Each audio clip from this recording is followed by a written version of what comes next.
everybody, my name is Kate. I am currently at a field placement for under a school counselor at a high school in the Philadelphia School District. I'm working under school counselor as well as a school social worker. I am a dual degree with my MSW as well as a master's in education.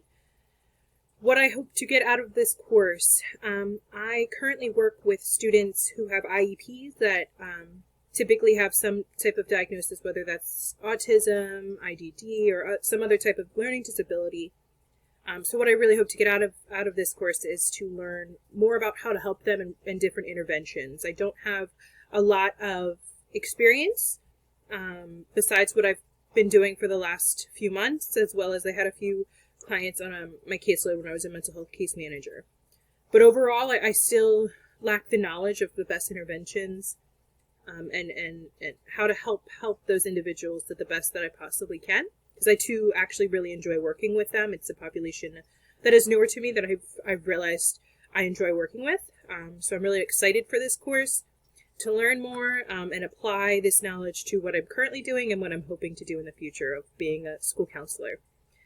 Also, I'm looking forward to working with everybody, and I hope that your semester goes smoothly. Thanks.